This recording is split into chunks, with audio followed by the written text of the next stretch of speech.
Bon, ben, on va démarrer. Bonjour à tous et bienvenue donc à ce webinaire de présentation de la technologie Asker.ai, technologie qui est donc partenaire de la société Kerus. Euh, D'une part, bon, pendant ce webinaire, vous avez la possibilité, comme je vous l'ai écrit dans le chat, d'écrire vos questions dans le chat et je tenterai à la fin de la présentation d'y répondre en essayant d'être le plus exhaustif possible.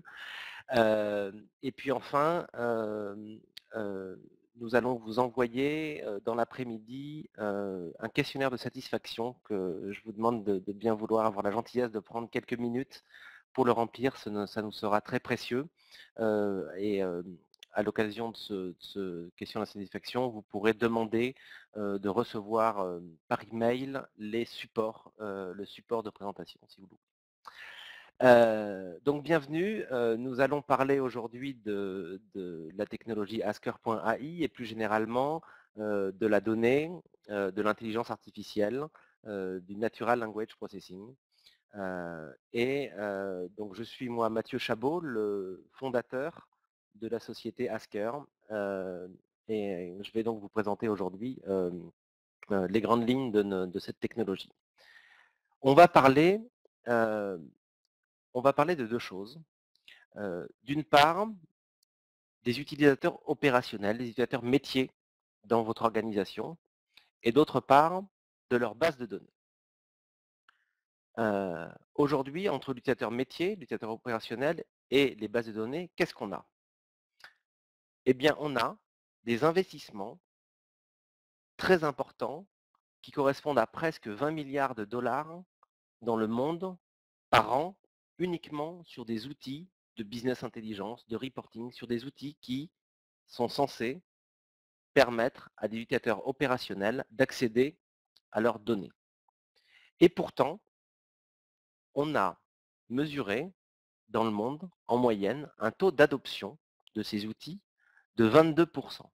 Ça veut dire quoi? Ça veut dire que plus de 3/4 des utilisateurs pour lesquels on a investi dans des logiciels de BI, pour lesquels on a investi dans des logiciels permettant aux utilisateurs opérationnels d'avoir accès à leurs données, plus de 3/4 de ces utilisateurs-là n'utilisent pas les outils. Et ce qui est d'autant plus surprenant, c'est que ce chiffre date de 2005 et il n'a pas bougé depuis. On aurait pu croire qu'avec l'apparition des outils de nouvelles technologies, de nouvelles générations, beaucoup plus sexy, beaucoup plus user-friendly, ce taux d'adoption aurait pu augmenter, aurait pu être optimisé. Et en fait, ça n'a pas été le cas. Alors, on a quoi en fait avec ces 20 milliards de dollars? On a, et vous connaissez de façon assez classique, on a soit des utilisateurs métiers qui vont demander à l'équipe data de faire des requêtes manuelles dans les bases de données pour avoir une extraction, pour avoir le chiffre dont ils ont besoin. Soit on va avoir des reporting Excel qui vont circuler par email, ou on va recevoir par email son fichier de 20 mégas avec les 12 onglets et avec parfois beaucoup de mal pour trouver de l'information dont on a besoin quand on n'est pas un expert d'Excel. On a bien sûr des outils de reporting et puis des outils, des logiciels de tableau de bord, de BI, qui sont généralement de plus en plus bien faits, de plus en plus agréables à utiliser, avec un vrai frein qui est que généralement, ces outils de tableau de bord, on va proposer des indicateurs synthétiques qui sont utiles tous les jours, des indicateurs de pilotage, des KPI, qu'on va consulter tous les jours. En revanche, dès qu'on veut avoir un peu de détails, eh bien, soit il y a une tonne de rapports qui a été déjà produits par l'équipe data, euh, mais ces rapports, ben, finalement, l'utilisateur va avoir du mal à y accéder parce qu'il ne va pas retrouver dans cette foultitude de rapports, de documents, il va très difficilement avoir accès à l'information auquel il a besoin, ou soit, tout simplement, ben, comme l'équipe data ne peut pas prévoir tous les cas, on va se retrouver dans une situation où finalement on a du mal et on ne peut pas avoir accès à la donnée ponctuelle dont on a besoin. Et on ne peut pas demander à un utilisateur opérationnel euh, de pouvoir construire lui-même ses rapports, ses nouveaux tableaux de bord, surtout pour un usage, pour un usage one shot. Euh, et l'idée d'Asker, c'est de se dire, mais si finalement, un utilisateur opérationnel pouvait simplement poser sa question en français, dans sa langue naturelle, à sa base de données et obtenir la réponse. C'est c'est le but et la vocation de la technologie Asker, qui permet donc d'interroger sous forme de chat ces données en langage naturel et de discuter avec elles. Le bénéfice est pour l'utilisateur opérationnel d'obtenir incroyablement rapidement ces chiffres, d'une part, et d'autre part, de pouvoir avoir ces chiffres au cœur d'une discussion. Et on va le voir tout à l'heure dans la démonstration, de pouvoir discuter, de pouvoir échanger, de pouvoir préciser sa demande. Et puis, bien sûr, avec une intelligence artificielle qui va comprendre, qui va apprendre et comprendre le langage business. C'est-à-dire qu'un utilisateur ne va pas être obligé forcément d'utiliser les termes, la terminologie précise et exacte qui correspond aux colonnes qui sont dans la base de données pour interroger ces chiffres. L'exemple d'un projet réalisé il y a un peu moins d'un an pour le constructeur automobile Renault est intéressant. L'objectif était d'améliorer l'adoption d'un système de tableau de bord qui était déjà existant et qui était, selon eux, très sous-exploité.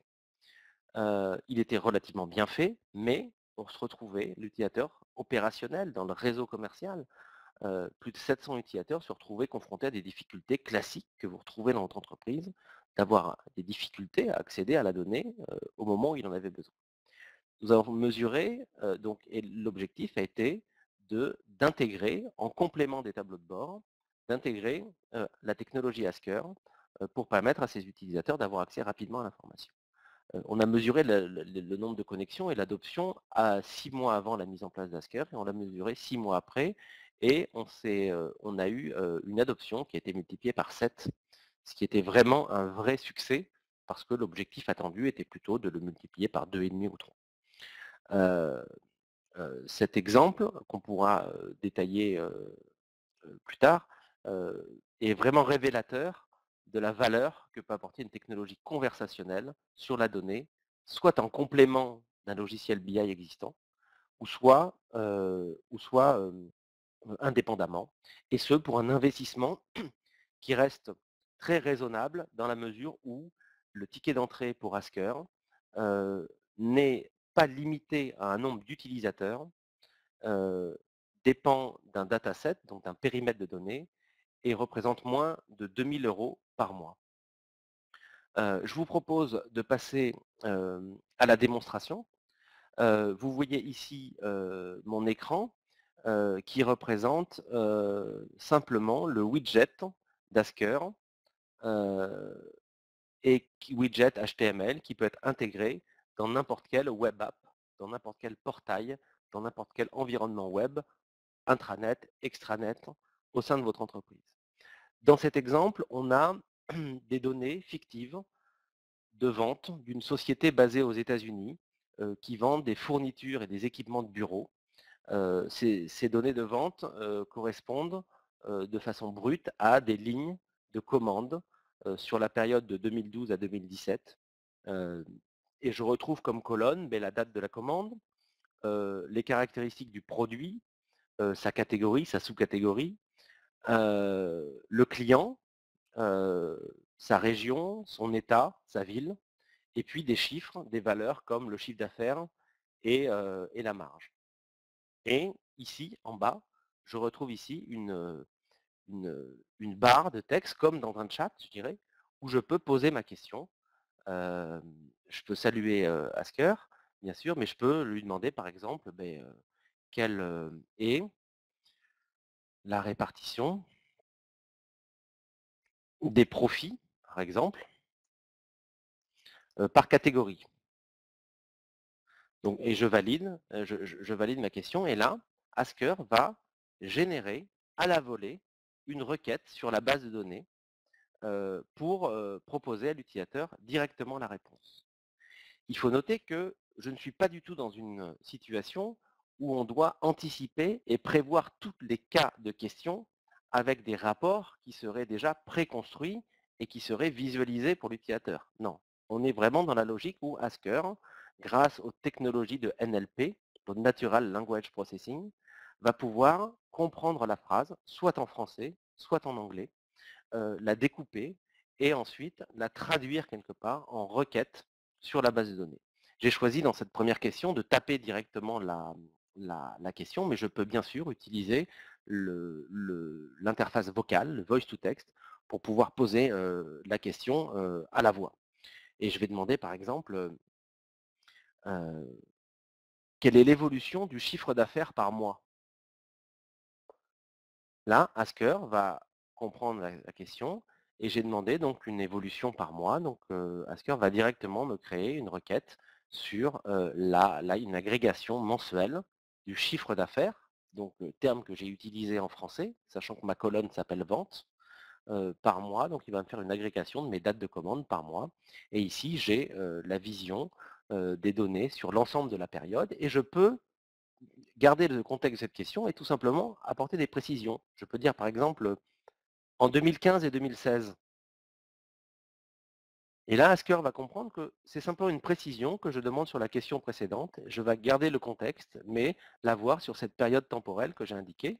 Je peux par exemple filtrer aussi en disant seulement au Texas. Et là, je vais garder la période temporelle que j'avais indiquée et l'état du Texas, parce que je vais ajouter ce filtre-là que je peux changer par exemple en disant en Californie. Et il va remplacer la notion d'État égale Texas par la Californie. Notez que je n'ai pas dit pour l'État égale Californie. J'ai dit en Californie, il va comprendre que cette notion de Californie, par rapport à l'apprentissage qu'il a eu des données, correspond à un État, et donc il va appliquer le fil sur l'État égale Californie. Je peux demander par exemple l'année dernière. Et là, il va comprendre que l'année dernière, c'était 2017. Il va garder le contexte toujours de la Californie, mais il va remplacer la période temporelle que j'avais indiquée 3 ou 4 coups avant pour appliquer l'année 2007. Cette représentation graphique en ligne peut ne pas forcément me convenir visuellement et je peux lui demander par exemple en histogramme. Et du coup, j'aurai la vision ici de mes données en histogramme. Là, on voit que je posais des questions, je demandais des précisions sur un contexte existant, mais si je peux poser une question, par exemple, qui n'a absolument rien à voir. Par exemple, quels ont été les 3 plus gros clients l'année dernière? Et là, Asker va comprendre que c'est une question qui n'est pas dans le contexte précédent, donc du coup, il va en quelque sorte se réinitialiser et va comprendre que c'est une nouvelle question, et il va me donner ici une liste de clients avec leur chiffre d'affaires. J'ai demandé les gros clients et en fait, j'ai appris que gros, dans ce contexte-là, on a appris que gros, c'était relatif, bien sûr, au chiffre d'affaires. Et je peux lui demander, par exemple, par rapport à cette liste de questions, de clients, de 3 clients qui m'a sorti, je peux lui poser une question sur ces clients, leur dire, par exemple, quelle a été leur marge? Et donc là, il va garder le contexte de cette liste de questions, de cette liste de clients relatifs à la question précédente, et il va me donner la somme des profits, parce que j'ai utilisé le terme de marge ici en français, mais le nom de ma colonne est profit, il a compris on parlait bien de la même chose. J'ai ici donc un petit tableau, et je peux demander à rajouter des colonnes dans le tableau. Je peux dire par exemple, avec le chiffre d'affaires. Et là, il va me rajouter ici, dans le tableau, les colonnes que je peux lui indiquer. J'ai la possibilité toujours, à partir du moment où j'ai un tableau, là c'est un petit tableau, ça n'a pas forcément de sens, mais avec un petit bouton ici, de télécharger en Excel, en CSV, au format tableur, le tableau de données pour pouvoir éventuellement l'exploiter par ailleurs. Je peux aussi demander, par exemple, parfois on cherche simplement à avoir une seule valeur. Par exemple, quel est le nombre de clients au Nevada? Et donc là, je demande simplement une question et j'ai la réponse. Voilà, j'ai trouvé 5 clients avec l'État Nevada. Et par défaut ici, j'avais demandé, dans le paramétrage global d'Asker, j'avais demandé d'avoir par défaut la vision de l'année dernière. Mais ici, on m'indique simplement que j'ai 5 clients, je peux dire, ben, liste-les-moi. Et il peut ainsi me donner la liste. Il peut ainsi me donner la liste et je peux voir comme ça, partir d'une vision globale et voir un peu de détails. Je peux demander aussi, par exemple, quel est le profit, le profit par mois en Floride, par exemple, en 2017. Et donc là, j'ai une vision en 2017 sur un état du profit que j'ai ici. Et puis je peux demander un peu plus de détails. Je peux le demander, par exemple, par segment. Et voilà, je me retrouve à rajouter un axe comme ça et à pouvoir ainsi discuter, peaufiner. euh, et une représentation graphique, avoir une représentation graphique que je peux avoir aussi sous forme de tableau, parce que parfois je veux avoir cette répartition que je peux bien sûr exporter en Excel. Voilà. Je pourrais continuer comme ça cette démonstration et je suis prêt d'ailleurs, et ça vous pourrez le signaler dans le questionnaire, à aller plus loin, bien sûr, et à vous faire une présentation plus approfondie dans un contexte précis. Mais vous avez quand même une vision un peu globale de ce que, de ce que représente, c'est cette technologie. Je vais quand même prendre un petit peu de temps si vous avez des questions. Euh, je vais récupérer un petit peu la liste. Voilà, quelqu'un demande ce qui se passe s'il ne comprend pas la question ou si la donnée recherchée n'est pas explicite. Alors en fait, il y a 2 cas de figure. Et je vous invite, si vous avez d'autres questions, à ne pas hésiter à les poser. Quand il ne comprend pas la question, soit on peut demander une question, je peux dire par exemple, ici, quel est l'âge du capitaine? Là, non, là, il comprend que c'est un peu il détecte un peu quand c'est des questions vraiment, vraiment de l'ordre de la blague. Mais, je peux demander, par exemple, si je demande quelque chose, où la donnée n'est pas là, par exemple, il va dire: «Bah, là, je suis désolé, je n'ai pas compris, essayez de vous, de parler, enfin d'expliquer différemment, de poser votre question un petit peu différemment». On peut avoir un cas de figure aussi où il y a une donnée qui n'a pas, une colonne qui n'a pas compris, donc il dit: «Je suis désolé, je n'ai pas cette colonne-là, je n'ai pas cette valeur-là dans mes données». Hem et puis, bien sûr, ce qui est important, surtout dans le cadre de l'apprentissage, c'est-à-dire que dans une phase, dans les quelques semaines dédiées à l'apprentissage, généralement, il est demandé d'avoir quelques utilisateurs pilotes quelques utilisateurs pilotes qui vont jouer le jeu et en fait utiliser, comme vous pouvez le voir à l'écran ici, les petits pouces haut et bas qui permettent de donner un feedback à la machine. Parce que dans certains cas, et pour répondre à la question tout à l'heure de qu'est-ce qui se passe s'il ne comprend pas, dans certains cas, il peut répondre à côté. Et dans ce cas, c'est important d'avoir un feedback, de donner à la machine un feedback négatif pour que le machine learning puisse faire son travail et mieux apprendre. Il faut savoir que dans tous les cas, lorsque vous le voyez ici, quand on pose une question, Asker va donner la réponse sous forme de chiffres, de tableaux ou de graphiques, mais va aussi expliciter en français ce qu'il a compris et ce qu'il écrit. Pour que, je dirais, si dans certains cas, Asker répond un peu à côté, qu'au moins la réponse, quelque part, la réponse soit juste, que la réponse soit juste. Ce qu'il faut savoir, c'est qu'Asker n'a pas vocation à répondre à 100% des questions.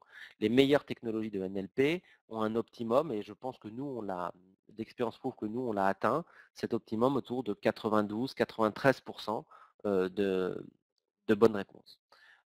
Une question sur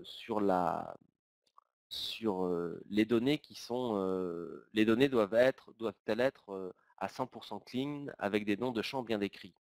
Alors, question délicate parce que on est un peu comme dans la BI. C'est-à-dire qu'effectivement, on dit souvent garbage in, garbage out. C'est-à-dire que si les données sont fausses, le résultat sera faux.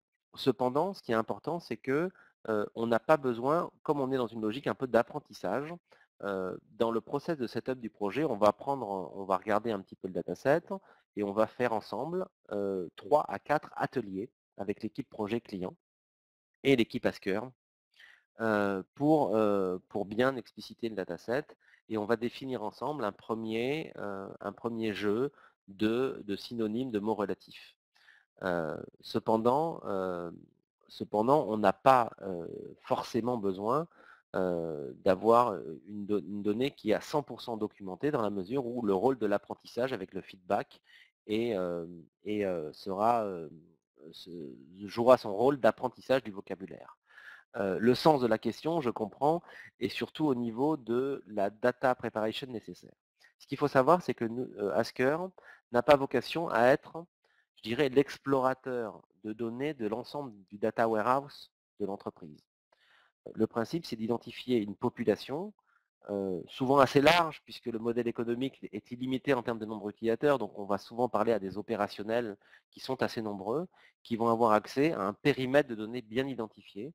Et du coup, nous, on va se brancher sur ce qu'on appelle un dataset, c'est-à-dire un jeu de données à plat, en ligne colonne, dénormalisé. C'est quelque chose qui peut être issu soit d'un traitement de data preparation que vous avez déjà effectué ou que vous effectuez sur vos data lakes, ou bien sur une vue, ou bien tout simplement un export de fichiers qui peut être régulièrement synchronisé sur Asker. Donc on va bien parler de données en termes de dataset, données ligne colonne, dénormalisées. J'espère avoir répondu à cette question. Enfin, à ces deux questions sur à la fois la base de données unique et je vois pas toute la et la notion, je dirais, de data preparation. Sur le mode d'accès à la donnée, on a plusieurs types de connexions possibles. La première, qui est le mode un peu basique, c'est que vous avez la possibilité de charger en SFTP, de façon cryptée et sécurisée, un fichier CSV sur la plateforme Asker que vous pouvez recharger à fréquence régulière et qui va être assimilé par Asker. Ça, c'est le premier mode qui est le mode, je dirais, basique, qui est souvent très utile aussi au début pour démarrer une phase d'expérimentation, pour démarrer les quelques premiers mois d'expérimentation pour les utilisateurs.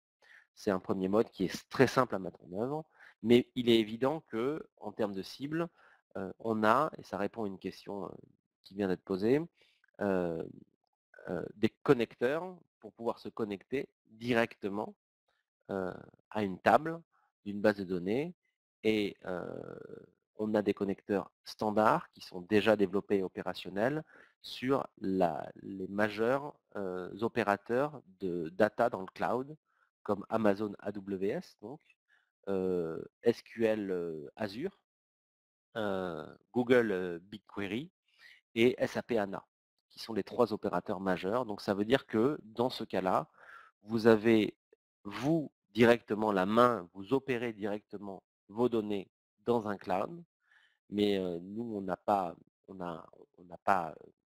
à dupliquer, on n'a pas à récupérer une copie des données sur notre environnement. En revanche, on va pouvoir directement se connecter sur cet environnement. La troisième possibilité, qui est généralement moins privilégiée parce que nous n'avons pas forcément la maîtrise de la tuyauterie, je dirais, des temps de réponse entre votre infrastructure et le cloud. L'autre possibilité serait de se connecter directement à la base de données on-premise, solution qu'on privilégie le moins, mais qui est bien sûr techniquement possible et qui a déjà été mise en œuvre. Donc la solution de référence reste, à mon sens, l'une des deux premières et essentiellement la deuxième, qui est la connexion native sur un environnement de données cloud. Sur la question de l'intégration au niveau du front office, on a bien sûr la possibilité d'intégrer ce widget qui est quelques lignes de code HTML qui peut être intégré, soit effectivement, je le disais tout à l'heure, dans un portail intranet, dans un SharePoint, dans un outil de BI comme Qlik, comme Tableau, comme Power BI, tout simplement en intégrant sur la version, je dirais, serveur web de ces outils de BI en intégrant en complément des tableaux de bord une iframe qui permet de présenter le chat d'Asker et ainsi avoir parfois un seul point d'entrée. Nous avons aussi une possibilité qui est d'utiliser des messageries d'entreprise, telles que Teams de Microsoft par exemple, et très bientôt Slack et d'autres technologies de messagerie pour pouvoir aussi poser la question par l'intermédiaire de la messagerie à Asker, tout comme on pourrait s'adresser à un de ses collègues voisins de bureau en lui demandant est-ce que tu es dispo pour une réunion la semaine prochaine. On pourrait aussi demander à Asker, voilà Asker, quels sont les 3 plus gros clients l'année dernière, quel est le comparatif de ça et ça, donc en posant la question à Asker. Euh, sur ces outils de messagerie instantanée, bien sûr, c'est des outils qui ne supportent pas le graphique, je dirais, le graphique interactif. Donc effectivement, l'expérience utilisateur peut être un petit peu dégradée dans la mesure où ça va être des échanges plus de texte et de tableaux. Pour les intégrations avec les outils de BI, je parlais de l'intégration dans le front office, mais nous, on va pas s'intégrer sur les métadonnées, les métadatas applicatives d'un outil de BI, on va directement être à la source, c'est-à-dire sur la vue ou le jeu de données euh, directement, ce qui permet effectivement d'être compatible avec n'importe quel type de technologie, il nous reste 2 minutes, je suis content d'avoir respecté le timing, c'était un enjeu important. Si vous avez encore peut-être quelques petites questions, il me reste 2 minutes pour y répondre. Dans tous les cas, vous aurez la possibilité, si jamais vous estimez que je n'ai pas assez répondu de façon assez précise à vos questions pour ceux qui en ont posé ou ceux qui pourraient avoir des questions après, dans le questionnaire de satisfaction, voilà, de demander, de poser ces questions complémentaires et on peut très facilement organiser comme ça une petite présentation en one-to-one pour approfondir les choses et répondre de façon plus exhaustive à vos questions. Et puis bien sûr, parlé un peu, une démonstration et un échange plus personnalisé par rapport à votre contexte. Écoutez, j'espère avoir répondu à toutes vos questions.